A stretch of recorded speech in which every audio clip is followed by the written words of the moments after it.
So they contacted me because the New York Times, right, who had done the article, so wanted to know whether I would be willing to help represent them. Do you get all these stuff, and I mean, kind of really bizarro stuff, they've got hundreds and hundreds of children under the streets of New York City being kept in tiger cages and tortured and extracting, I feel like that's an op.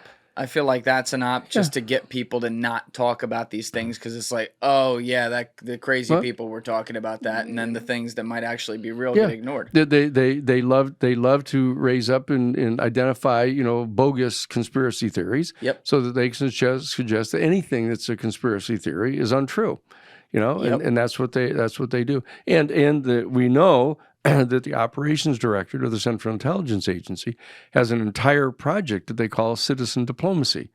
And what they do is public diplomacy, and they actually engage in propaganda narratives that they plant in the newspapers and in media. Do you have examples of this? Yeah, that, for example, the Bay of Tonkin resolution. Oh, we were attacked on the high seas, and here's all the stuff. That Saddam Hussein has nuclear weapons. And he's going to be. They're going to bomb the United States. That they one time after another. That they just come up with these narratives. And the thing is that you have to push back against them.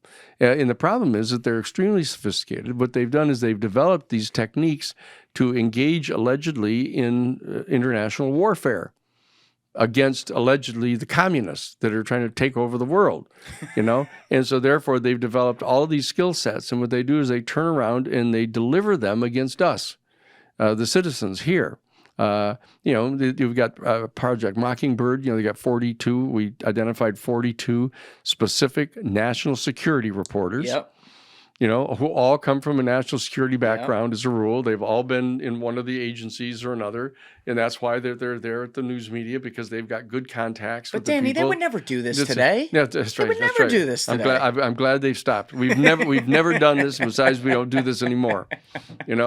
So that is what. So it's just a peculiar practice that I've developed over the years because of the happenstance of the early cases that I did. Yes. That people tend to think of calling us. And I've made sure to have an institute that has got a standalone capacity that just gets $25 contributions from people across the country. Institute. This is the Romero Institute now. It was Christic to start with. Yep.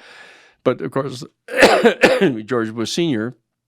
ordered the revocation of our 501c3 tax-exempt charter for the Christic Institute. Why would he do that? Because we're the ones that did the Iran-Contra case against them. We're the ones that filed the Federal Criminal Racketeering Act charges against Oliver North and all of the people working with him in the off-the-shelf enterprise. And Reagan and Bush kept insisting that there was no evidence whatsoever to support the assertion that they were providing weapons to the Contras, in violation of the Boal Amendment. And we said, oh, really? Okay, we take a look at this. So what we did is we began to assemble all the information. We ended up having, the tail numbers on the airplanes they were flying. We had the serial numbers on the weapons. We had the code words that they would use to land. We had the landing strips where they were landing them. We had photographs of them unloading the weapons and stuff, and loading the cocaine onto the same airplanes at Ilopango. And we had gotten the photographs from the head of the DEA. The Drug Enforcement Administration, right at Ilopango. We had these things completely dead to rights. And I had the whole memo, for example, with the place where they were bringing the cocaine in a particular shipment with this thing called the Refrigerafico de Punta Arenas, this refrigerated shrimp boats. They were bringing the cocaine in. We knew the house where they were delivering it. We had the address of the house. We had the unlisted telephone number of the house. We had the code words you used to call to be able to get access to the house. We knew that it was Gambino's daughter that was running the particular facility. I go to the head of the DEA strike force in the Drug Enforcement Administration in Washington, D.C., sit in the office with him with one of his best friends sitting right next to me. As our additional source. And I pushed the memo across the desk to him, and he reads through the thing, and he pushes it back to me, and he said, look, Danny, you know what this is, and so do I. I plan to live to see my retirement. Oh. Oof. That's what this is about. That's how deep this stuff goes. I mean, the national security state views themselves as being authorized to terminate anyone who crosses them if they believe that it's a deep and dark enough secret that they want to keep secret. And they believe they're authorized to do that because they believe they've been authorized to terminate people outside of the country. Yeah. And once you do that, once you loose that beast, that beast will come home to roost, historically, always. And it's a tragic mistake that was made, with the National Security Act of 1947 to invest this erstwhile simple intelligence community with the authorization to engage in covert operations, or what they call kinetic activities. All right, question there, though. Because I agree that our three-letter agencies have gotten out of control. I agree that we can point to the beginning of their history to see it happened right away. It actually happened before they existed as well. Right. We'll get to that later as well. Right. So as far as like shitting on the bad things they do, we have to do that. We've done that on the show. We'll continue to do that. If they didn't exist though, and they didn't have the ability to do some level of covert operations, wouldn't we be in an enormous disadvantage to the world that's also ruled by places that literally are dictatorships and things like that have no rules? Well, that you'll find that any of those that constitute any kind of a threat to us at all have been usually generated by us. I mean, we're the ones that is. I mean, the fact that people now, right now, I'll guarantee you, if there's 750,000 people listening to this particular broadcast, that there probably aren't. You can count on one hand, probably the number of them that realize that our United States Secretary of State, what was his name, Robert Lansing, 1918 in 1917. Actually, early 1918, actually, mounted a foreign military expeditionary force to go into Russia to knock out the government of Russia, the Bolshevik Revolution that overthrew Tsar Nicholas II. Tsar Nicholas II was an out-and-out authoritarian, royalist king in Russia, who was an ally in World War I. And when the Bolshevik Revolution rose up in October of 1917 and overthrew him and established the Bolshevik government, the United States Secretary of State, mounted a foreign military expeditionary force and sent them into Russia to try to kill that administration in the cradle. Period. How were they going to do that? This is like 1918. They taking like a boat with Viking ships there? Full military expeditionary force. Absolutely. Absolutely. And the fact is that virtually nobody will tell you about that. Nobody will train you to know about that in high school. Nobody will train you in college. You can take all the history courses basically you want, but unless you specialize in Russian history, you'll never find that out. And so then you say, well, look, why did the Russian Bolshevik government adopt the attitude that it did toward the United States government right off the start? That's the answer to it. And when you say, okay, Robert Lansing, who's Robert Lansing? The Secretary of State under Wilson, right? Turns out he was the son-in-law of John W. Foster.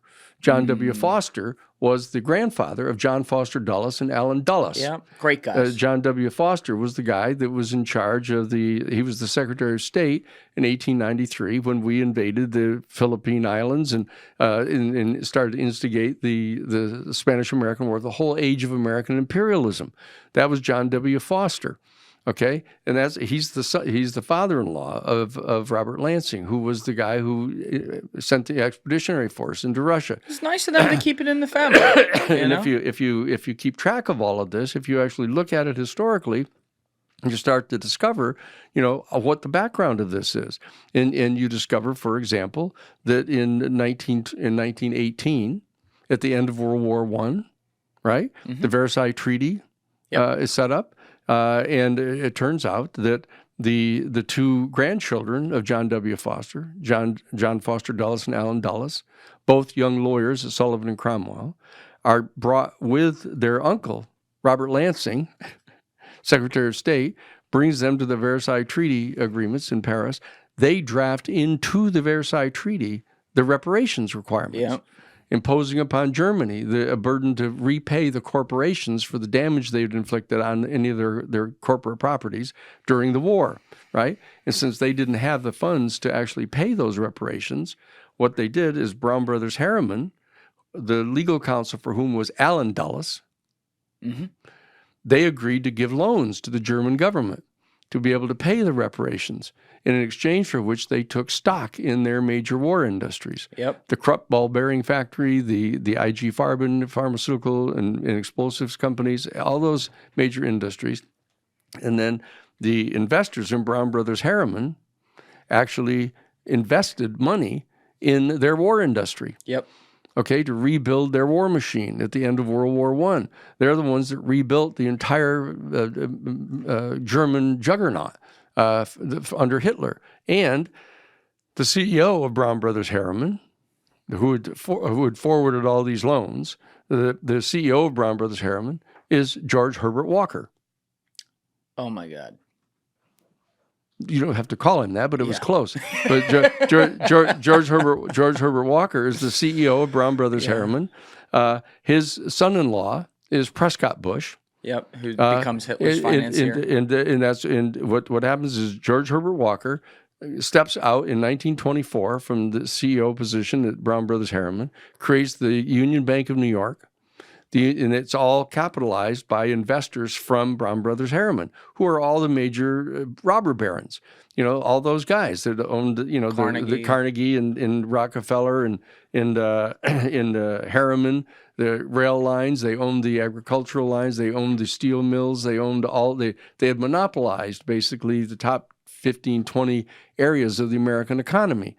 And they had all the funds, and what they did is they capitalized the Union Bank of New York. The Union Bank of New York sets up a subsidiary up in the Netherlands called the Bank of Shipping and Commerce. This guy, Fritz Thyssen, runs the bank for them, and they finance the construction of the international headquarters of the Third Reich. Okay? And they set up the entire Third Reich to become the bulwark against Bolshevism in Europe. That's their whole job. Yes. And that they financed the whole rise of Hitler. In fact, in the meeting on January 3rd, 1933, when Adolf Hitler is made the Chancellor of Germany, sitting in the meeting is Allen Dulles, legal counsel for Brown Brothers Harriman, and insisting that he sign an agreement being willing to accept the burden of paying the reparations agreement if he's going to be made the Chancellor.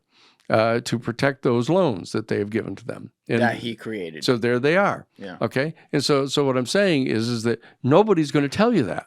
Nobody's going to tell you that in high school civics because it'll undermine your blind faith in the legitimacy of the activities of the United States government.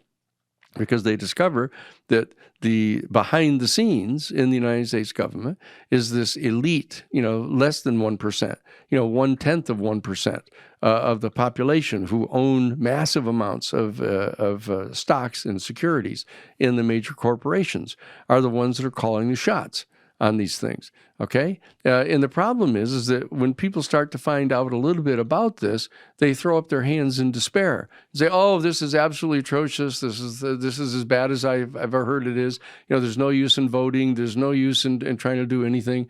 Let's just relax. You know, let's smoke some dope, get laid, listen to good music, you know, dance and play, go to raves, you know, and in despair, basically. And you don't have to do that. You know, you just have to pay more attention. Yeah, it's a burden to have to figure this stuff out, to keep track of it. But there are people who will help you. You know, like this, like your radio station. You heard this thing. You know, you'll just keep people informed about things. And there's this great movement going on now with all the podcasts and stuff like that, where people can come on and tell you the details. You know, we're not just throwing general smoke at you here. We're saying here are particular names, times, places, dates. You can check these things out. And fortunately, still. May not be permanent, but still. Thank you for watching the video, guys. If you haven't already subscribed, please smash that subscribe button and check out this clip's full podcast episode by clicking here or in the description below.